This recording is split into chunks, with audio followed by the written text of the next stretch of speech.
We need to keep in mind that all of these individuals lived and died before antibiotics were readily prescribed. So really what this gives us an opportunity to do is see what happens when bacteria goes unchecked, when a simple infection could kill you.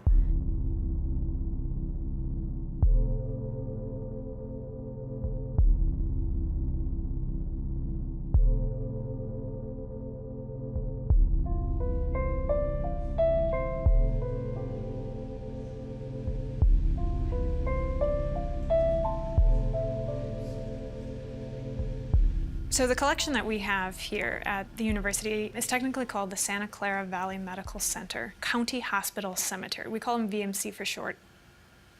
What makes this particular skeletal collection important is that it covers a period of time in U.S. history that is sort of a transitional period as far as we understand disease processes and how they affect populations.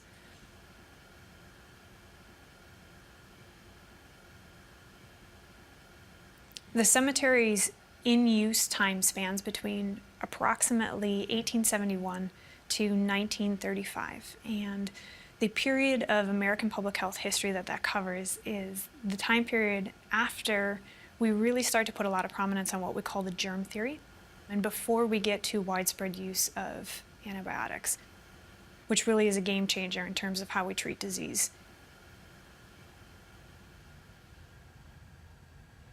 So within this collection, we're looking at individuals that are typically minority groups because this is a pauper cemetery.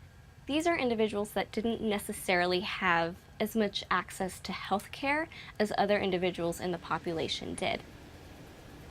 A pauper cemetery or an indigent cemetery is a cemetery that is set aside for individuals unable to afford burial fees in a private cemetery.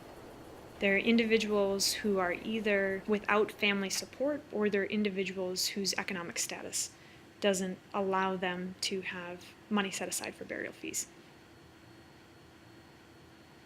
At the time that this cemetery would have been in operation, we're looking at individuals that would have been at a county infirmary that were on the outskirts of town in a highly agricultural area of California. So the majority of the individuals in the VMC collection are males of 35 to 50 years old. Santa Clara Valley was largely agricultural at that time period. The 50-year period from 1870 to 1920 is a real critical transition period in California history where the state's population and economic growth was being propelled mainly by the great transformation of California agriculture and the development of all of our specialty crops.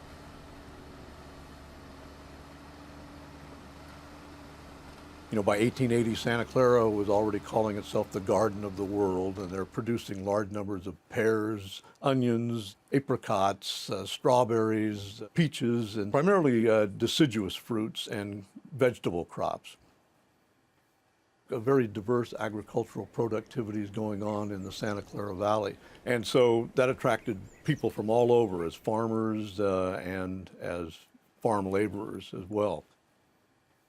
So it was a very diverse, very cosmopolitan population that was developing. It was really ethnically and linguistically and racially diverse. Individuals interred in the VMC cemetery represent primarily minorities within the Santa Clara Valley at the time. We have a high proportion of the skeletal remains that indicate ancestries related to Hispanic origins, Asian origins. We certainly do have European origin represented, but by and large we're looking at what are probably either first or second generation immigrant individuals. The land was owned mostly by white landowners, but the Chinese did most of the work until the Chinese Exclusion Act of 1882. There's an enormous demand for harvest labor to bring in the crops and then to process the crops. A lot of that work was dangerous, so it's not surprising you'd find evidence of industrial accidents